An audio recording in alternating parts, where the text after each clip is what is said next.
بسم اللہ.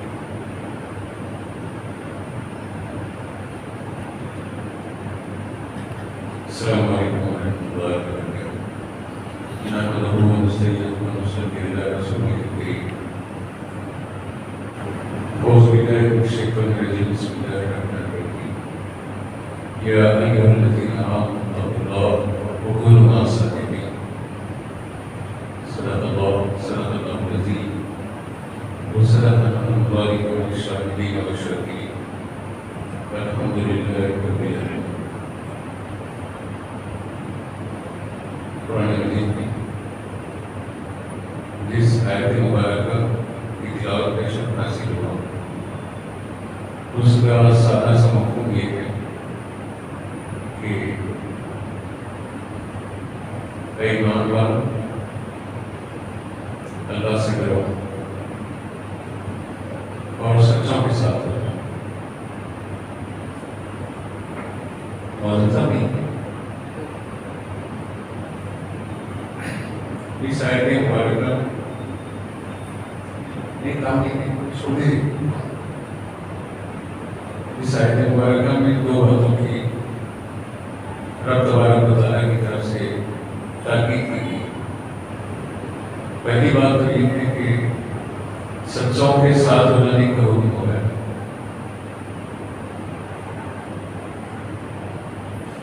اللہ سے ڈرنے کا اور سچوں کی سنگت کا حکم دیا جاتا ہے.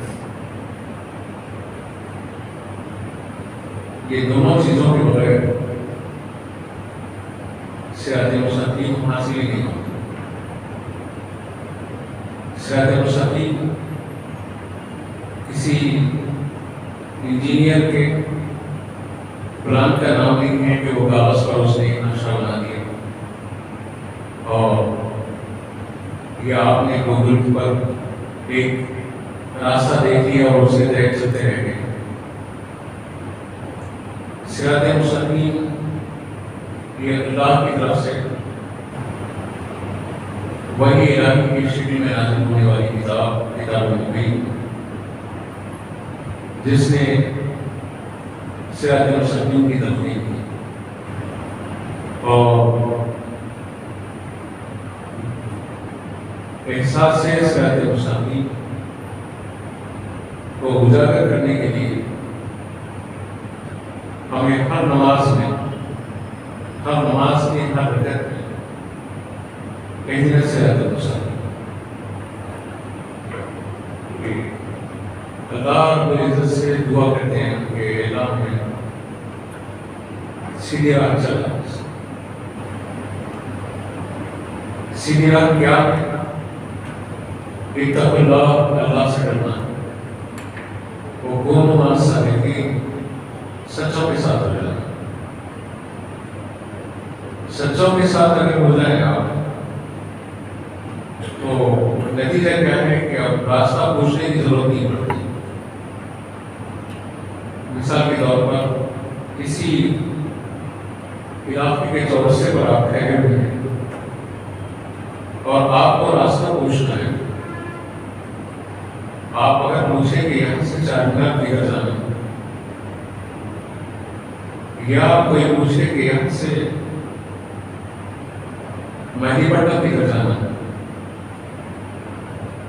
تو اس کے لیے جب ایک چورستے پہ آپ ٹھہرے ہیں تو کسی بہرے سے آپ راستہ کچھ زحمت نہیں اٹھائیں گے. ڈکلیئر ہے، معلوم ہے ہمیں بہتر ہے، آپ کی بات وہ سن نہیں سکتا ہے. ایسے ہی کسی گونگے سے راستہ آپ پوچھنے کی ہمت نہیں کریں گے. آپ کو معلوم ہے کہ وہ بول نہیں سکتا، یہ بات خبر ہے. آپ کو معلوم ہے کہ وہ بول نہیں سکتا تو آپ اس سے راستہ نہیں پوچھیں گے. کسی اندھے سے بھی راستہ نہیں پوچھیں گے آپ جو معلوم ہے کہ وہ خود دیکھا نہیں تو دکھا نہیں سکتا ہے. تو آپ کس سے پوچھیں گے راستہ؟ جو صحت مند ہے.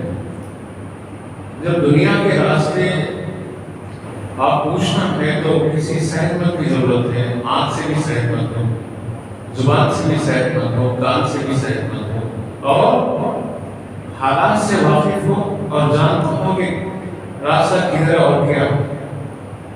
تو ایسے ہی قرآن نے آسان کر دیا راستہ. اہدنا الصراط المستقیم کی جو تم دعا کر رہے ہو، آگے والی آیت میں بتایا کہ صراط الذین انعمت علیہم، ان لوگوں کا راستہ جن پر انعام نازل کیا. پھر آگے کہیں بتا دیا گیا کہ کون انعام والے من النبیین والصدیقین والشہداء والصالحین اولئک حسن رفیق.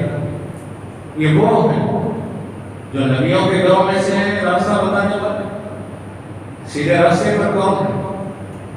انک علی صراط مستقیم، اے محبوب صلی اللہ علیہ وسلم آپ سیدھی راہ پر ہیں. جب رسول کریم صلی اللہ علیہ وسلم سیدھی راہ پر ہیں تو قرآن بتا رہا ہے کہ من النبیین والصدیقین والشہداء والصالحین،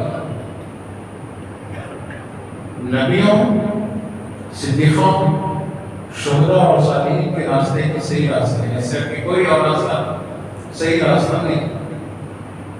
اب اسی چورستے پر مثال کے طور پر کچھ اشخاص ٹھہرے ہوئے ہیں اور وہ کہہ رہے ہیں کہ ادھر آ جاؤ، ہمارے پاس سیدھا راستہ ہم بتاتے ہیں. کوئی ادھر سے آواز دے رہا ہے کہ آؤ سیدھا راستہ ادھر ہے، ادھر آ جاؤ. کوئی دائیں سے، کوئی بائیں سے، کوئی آگے پیچھے سے آواز دے رہا ہے تو ہم بتاتے ہیں آپ کو سیدھا راستہ ادھر آ جاؤ. تو آپ بہت پریشان ہیں. آپ کی پریشانی کے کوئی انتہا نہیں رہے گی کہ ہر شخص آواز دے رہا ہے کہ وہ سیدھا راستہ بتا رہا ہے. اب کیسے کریں، کیسے فیصلہ کریں کہ کون سیدھا راستہ آپ کو بتائے گا؟ تو ظاہر ہے اب 72 سب پکار رہے ہیں، رات سے پکار رہا ہے کہ ہمارا راستہ سیدھا راستہ ہے، وہاں بھی پکار رہا ہے ہمارا راستہ سیدھا راستہ ہے، اہل حدیث کہہ رہا ہے کہ ہمارا راستہ سیدھا راستہ ہے، چکرال بھی کہہ رہا ہے ہمارا راستہ سیدھا راستہ ہے، نیسری کہہ رہا ہے کہ ہمارا راستہ سیدھا راستہ ہے، ملون خامیانی کہہ رہا ہے کہ ہمارا راستہ سیدھا راستہ ہے. اب یہ اتنی مشکل ہوگی اور جا کے دیکھیں تو ہر ایک کے پاس قرآن ہے. کوئی یہ نہیں کہہ رہا ہے کہ میں قرآن کے خلاف راستہ بتا رہا ہوں. پورے 72 کے پاس قرآن ہے اور سبھی قرآن کھول کے بتا رہے ہیں. اب آپ راستے پہ پہنچ سکتے ہیں، منزل پہ پہنچ سکتے ہیں. سیدھے راہ کی جو تدبیر اللہ نے کی تھی اس راستے پر پہنچنے کے لیے آپ کریں گے کیا؟ تو ظاہر یہ ہے کہ کوئی آپ کو ایک 72 میں سے ایک 73 اگر مل کے کہہ رہے اور سیدھا راستہ میرے پاس ہے، آپ کہیں گے کہ وہ کیسے؟ تو کہے گا کہ کچھ نہیں. جس راستے پہ نبی چلے، جس راستے پر صدیق چلے،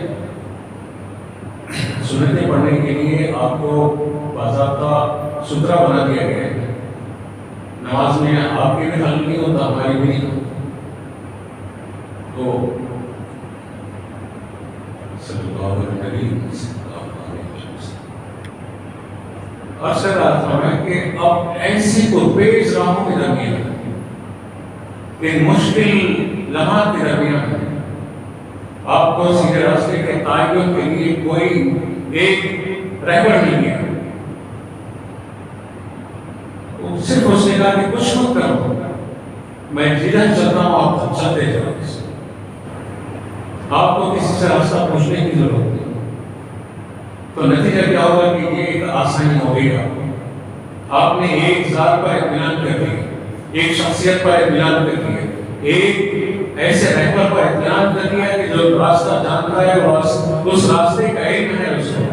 جب آپ نے اس کو اپنا رہبر بنا لیا تو اب راستے پوچھنے کی ضرورت نہیں، آسانی سے آپ کو راستہ طے کرنا ہے. بس ایسے ہی نبیوں کا راستہ، نبیوں کے راستے کے بعد من النبیین اور صدیقین، صدیقین کا کوئی علیحدہ راستہ تھا.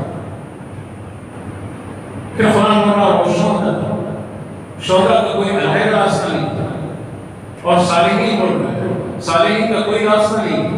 وہی راستہ ہے صالحین کا جو شہداء کا ہے، وہی راستہ ہے جو صالحین کا صدیقین کا ہے، وہی راستہ ہے جو نبیوں کا ہے. تو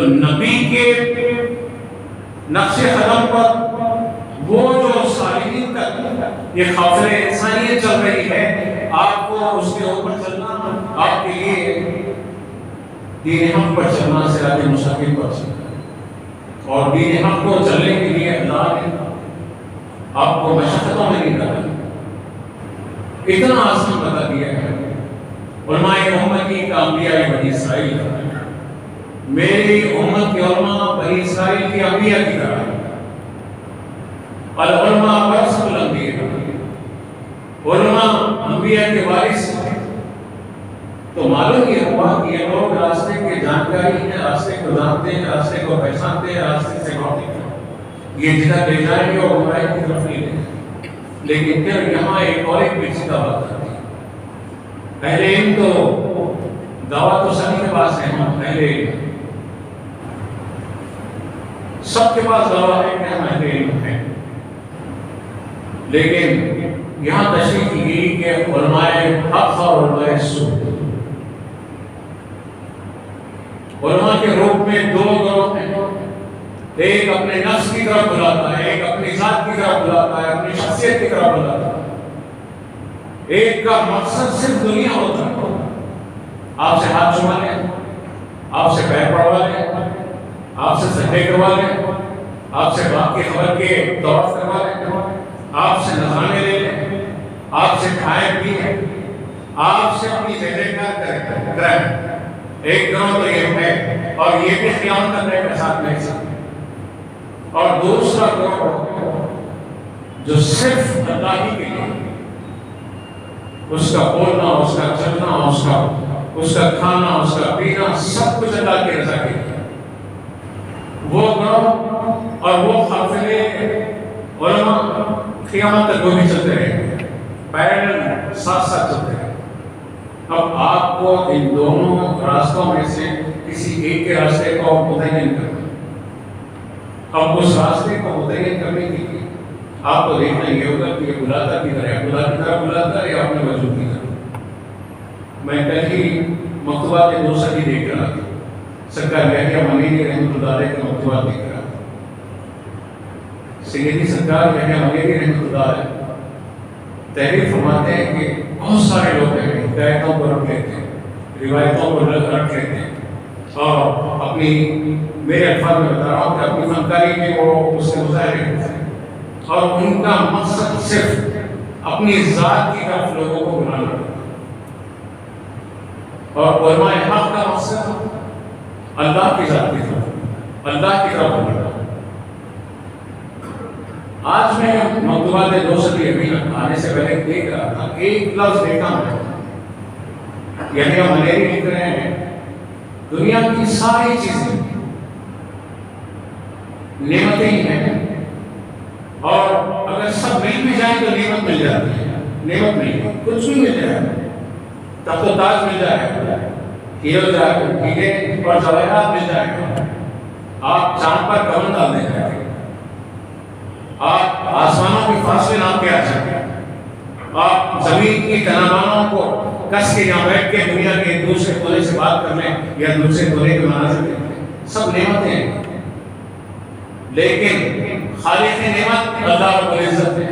نعمتیں مل جانا کمال نہیں، رب تبارک و تعالیٰ کی ذات کا خود مل جانا کمال مل رہا ہے نہیں، سب کا ٹارگیٹ نعمت ہے، اور جتنی نعمتیں ہیں سب اس روح کے بدن کے سے نکل کر سفر کرنے پر سب کا اب نعمت ہے، اولاد نعمتیں ختم، بیوی نعمتیں ختم، تجارت اور کاروبار نعمتیں ختم، دولت عزت نعمتیں ختم، سیاست حکومت نعمتیں ختم، روح کے نکلنے کے ساتھ سب ختم۔ لیکن حقیقی نعمت یہ ہے، حقیقی نعمت یہ ہے کہ بندہ اپنے رب کی اطاعت و فرمانبرداری کرے، اور اطاعت و فرمانبرداری میں سب سے پہلے اپنے نفس پر کنٹرول کرے۔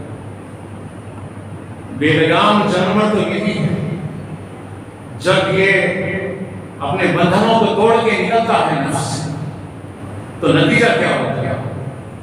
کہیں اس نفس کی سرکشیوں کے نتیجے میں زناکاریوں کے افسانے عام ہو جاتے ہیں، کہیں اس نفس کی شرارت کے نتیجے میں قتل و غارت گری کی کیفیتیں عام ہو جاتی ہیں۔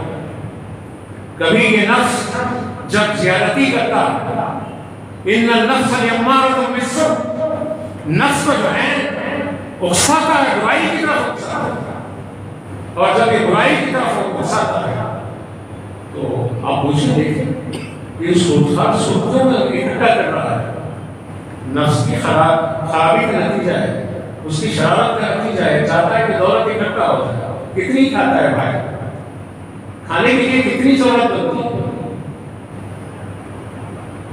لیکن نہیں جمع کرنے کے لیے، ظلم کے لیے ہونا ہے، زیادتی کے لیے ہونا ہے۔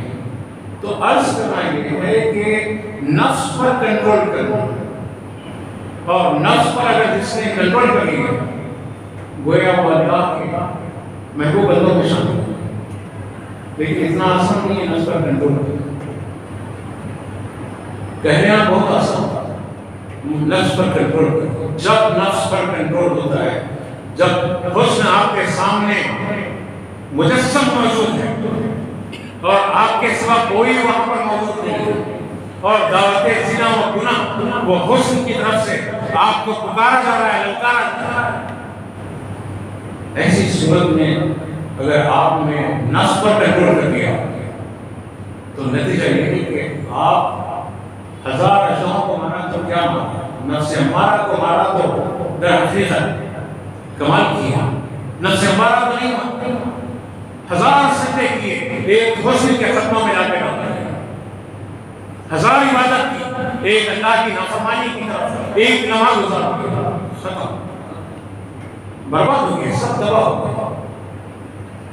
تو خانقاہی نظام کا مقصد یہ ہے کہ یہ صوفیہ کی جو تعلیمات تھی صالحین کی جو تعلیمات تھی، یہ نفس کی پرورش کے لیے نہیں تھی، بلکہ نفس پر کنٹرول کرنے کی تعلیمات۔ سرکار بابا فرید الدین گنج شکر رحمۃ اللہ تعالیٰ کے بھانجے سیدی علاء الدین صابر، جن کا مزار کلیئر ہے، علاء الدین صابر کے بارے میں بتایا جاتا ہے۔ بابا فرید الدین گنج شکر کا لشکر، وہ ان کا لنگر 24 گھنٹے چلتا رہتا، بھوکوں کی بھوک کی تکمیل ہوتی، مسافروں کے سفر میں آسانیاں دیتے، اور ان کو رہائش کے لیے رات میں ان کے پاس ان کے خانقاہ میں بستر دیا جاتا، عبادت گزاروں کے لیے مصلی پیش کرتے، وضو کا پانی دیا جاتا، پیاسوں کو شاد کام کرنے کے لیے ان کی پیاس گزرائی جاتی، بے لباس لوگوں کے لیے لباس دیا جاتا ہے، اور لنگر کی یہ کیفیت تھی کہ 24 گھنٹے لنگر چلتا رہتا، آج بھوکے آتے اور کھانا کھا کے اطمینان حاصل کر لیتے۔ اتنی آسانی نہیں تھی روٹی کی، جو آج فراوانی میرے اور آپ کے گھر میں اتنے ذخیرے اناج کے کہ ہم قسم کی پکوان آپ کے میرے پاس ہو جاتے، وہ دور ایسا نہیں تھا، بلکہ چولہا سلطانہ بھی مشقت کا کام تھا، محنت کا کام تھا، امتحان کا کام تھا۔ اتنی آسانی سے آج جو گیس پکوان ہو جاتا نہیں ہوتا، میری اور آپ کی والدہ اور دادی اور نانی سے پوچھو کہ انہوں نے کیسے پکایا۔ ایک دیا سلائی کے لیے پوری بستی میں تلاش کرنا پڑتا ہے کہ آپ کے پاس کاریگری مہینے کے کاریگری بیٹے خریدنے کے پیسے نہیں ہوں۔ غربت یہ عالم تھا، کسی کے گھر میں آگ سلگ جاتی تو وہاں سے آگ مانگ کے لاتے اور لاتے چولہا سلگاتے، اور چولہا سلگانے کے لیے بھی اگر لکڑی کچی رہتی تو ان خواتین پر اللہ کی رحمتیں ہوں، وہ پھونک پھونک کے دھوئیں سے ان کے آنکھوں سے آنسو جاری ہو جاتے، اس کے بعد میں چولہا سلگتا تو تب جو ہے کھانا یا روٹی بنتی۔ گھروں کے باورچی خانے آپ لوگ نہیں دیکھتے ہو، میری عمر یا میری عمر کے آس پاس والے جانتے ہیں کہ گھروں کے باورچی خانے بلکہ کالک بھی ان سے کالک مانگتی ہیں، اتنے کالے رہتے اس کی دیوار میں، برتن میں اتنے کالے ہوتے ہیں کہ صرف اندر سے صاف کرتے باہر سے کالے ہی کالے، مان مان سے تک جاؤ کالے۔ اتنی مشقتوں سے روٹی ہمارے دستر پہ پہنچتی. تو میں ایسا رہا تھا کہ بابا فرید کا لنگر ہے، اس لنگر کے میں بابا فرید کی بہن اپنے بھانجے کو علاؤدین صابر کو لے آئی تھی. کہتی ہے کہ فرید میرا بھانجا تیری تربیت کرے، اگر تو اس کو تربیت دے دے گا تو بہتر ہے، یہ تیرے گھر میں خان ہے، خدمت بھی کرے گا اور تربیت بھی حاصل کرے گا. وہ کیسے ماحول تھے، ان ماموں کا آپ کیسا اپنے بچوں کی طرح اپنے بھانجا کو بھی چاہتے، فرق نہیں رکھتے.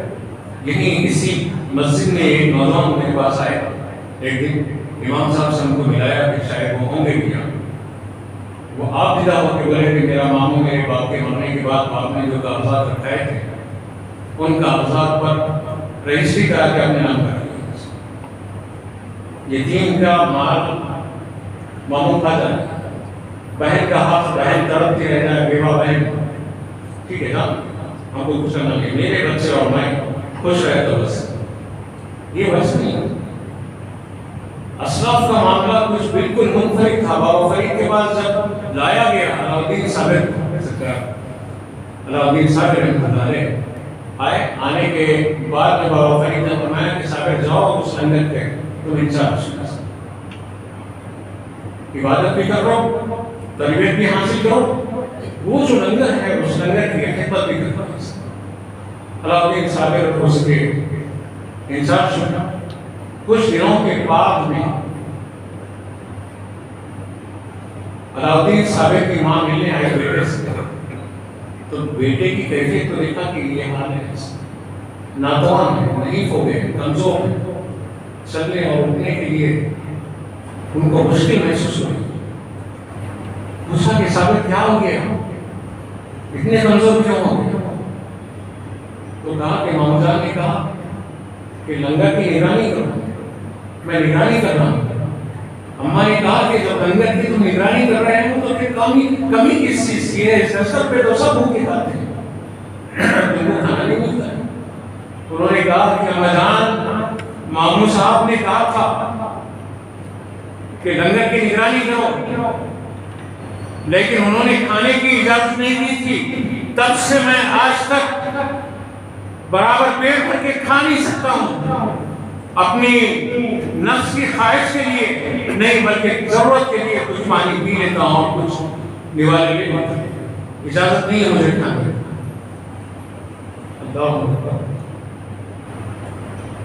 علاؤدین صابر کی ماں جاتی ہے بابا فرید کے پاس، جا کے احوال بتاتی ہے کہ صابر کی ہے کہتے.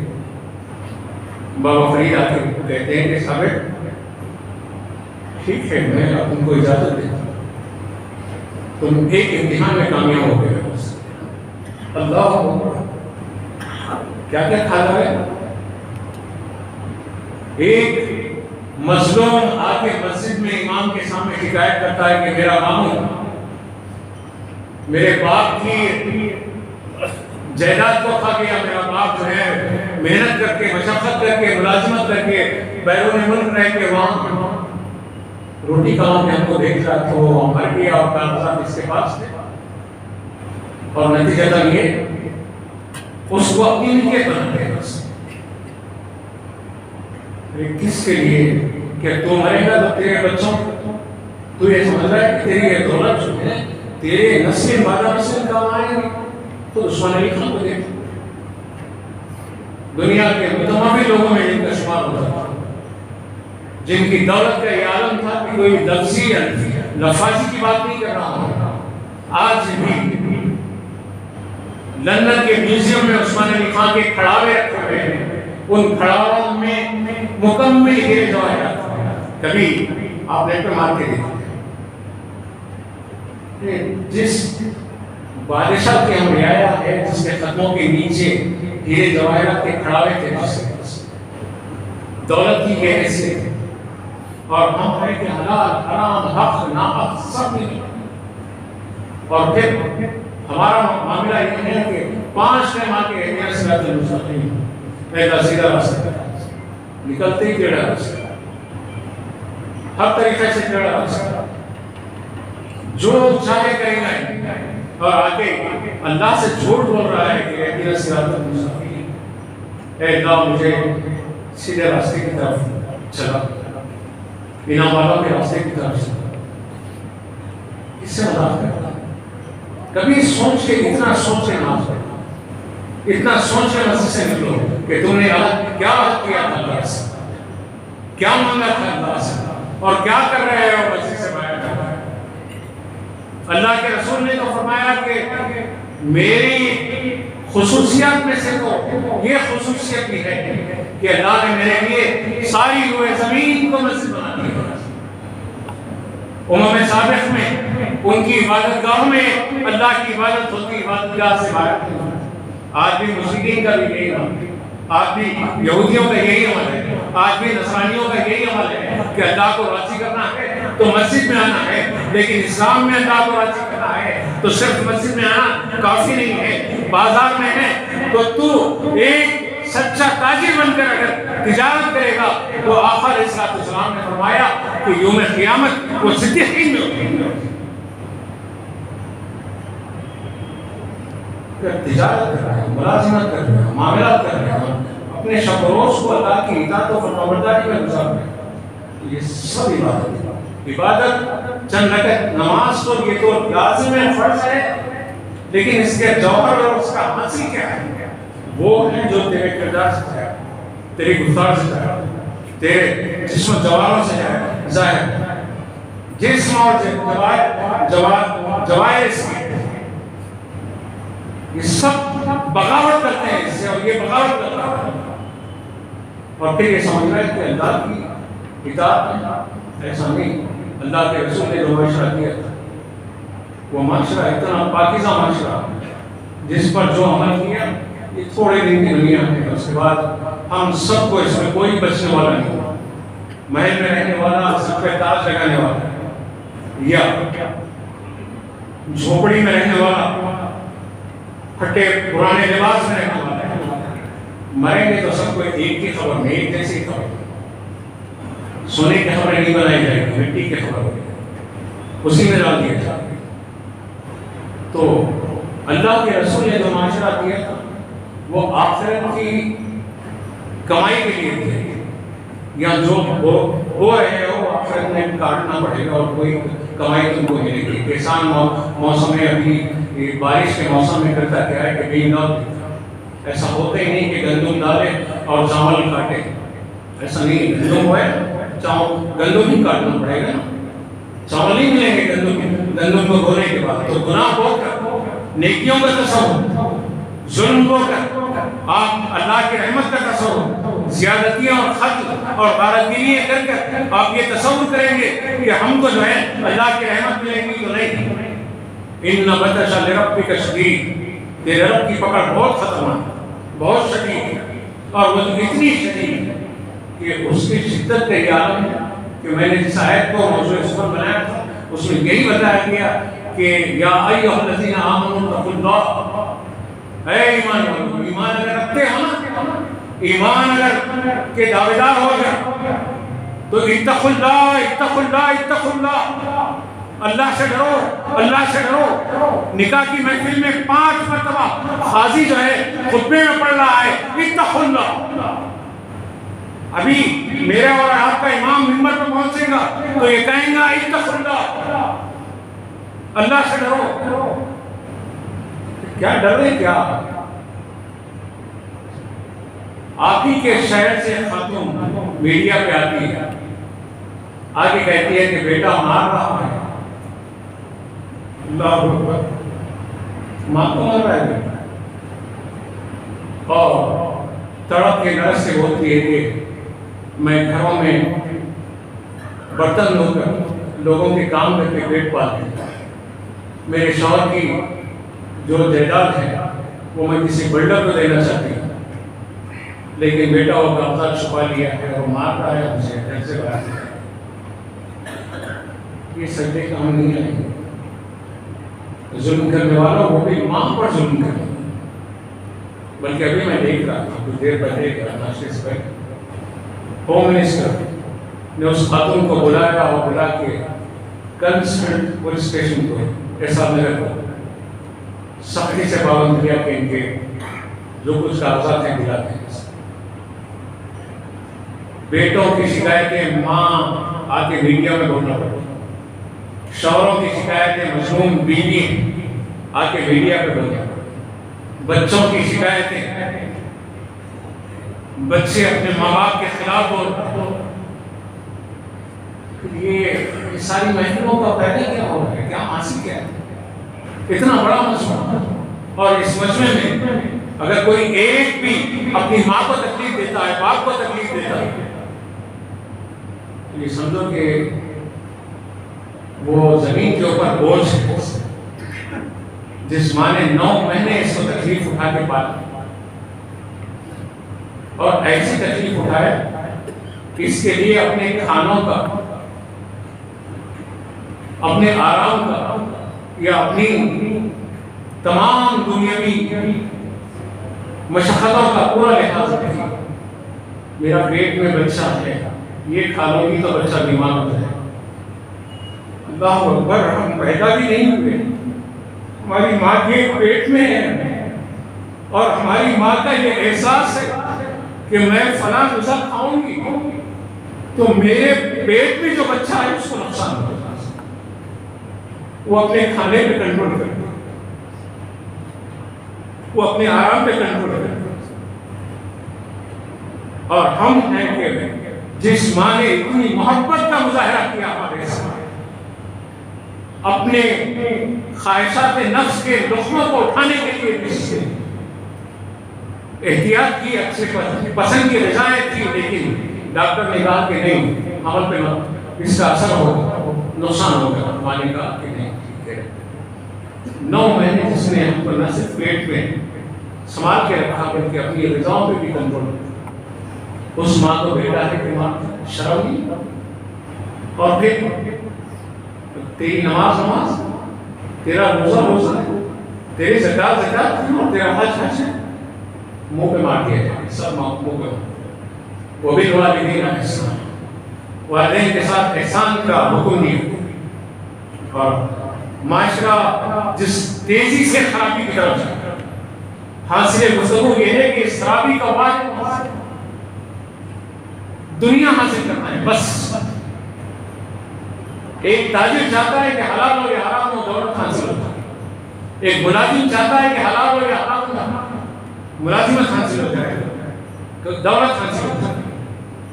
اور دولت اگر ٹارگیٹ ہے تو سرکار یہ مانے گی. بہت کمال سے کہا، بلکہ امام شافعی نے یہ تیرے ارشاد کیا. میں بات کو ختم کر رہا ہوں. امام شافعی نے کہا کہ تم جس کے لیے محنت کرتے ہو، کھانے کے لیے اگر محنت کرتے ہو تو کھانے کا آخری نتیجہ کیا ہے؟ جو تم کھاتے ہو اس کا آخری نتیجہ کیا ہے؟ فضلہ بن کر بدن سے باہر ہو جاتے ہو.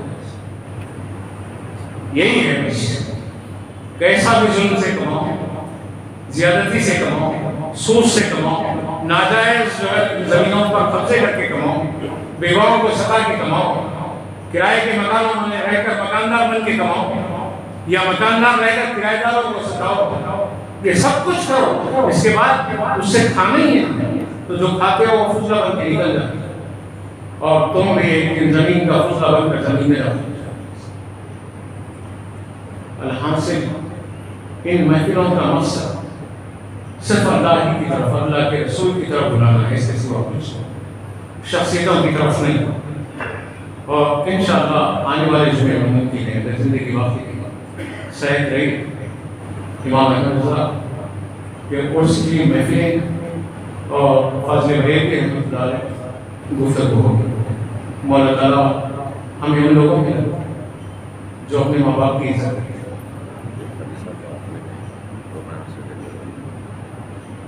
جو ہمارے جن کے ماں باپ دنیا سے رخصت ہو گئے ہیں، ان کی خبروں کو نوسط نور انہیں رحمتوں کی بارش ان پر نازل فرما دے. اے اللہ، جن کے ماں باپ موجود ہیں اور ان کے سائے سروں پر قائم اور ان کی اولاد کو اپنے ماں باپ کی محبت اور محبت سے سبق دیتے ہیں، درس دیتے ہیں، درد دیتے ہیں۔ اے اللہ، جو نوجوان بہک رہے ہیں، اپنے ماں باپ کی خدمت کرنے کو بہت سمجھ رہے ہیں، ان پر رسول پاک صلی اللہ علیہ وسلم کے دین کی تعلیمات سے ملامت فرما، ان کی آوارگی فکر کی جو ہے اس کو ختم کر، اے اللہ ان کے دلوں کو تو اپنی رحمت سے بھر دے۔ دولت کی طرف جن لوگوں نے اپنے دلوں کا قبلہ بنا لیا ہے، ان کے دلوں کو اپنے رسول صلی اللہ علیہ وسلم کی قدموں کی طرف پھیر دے۔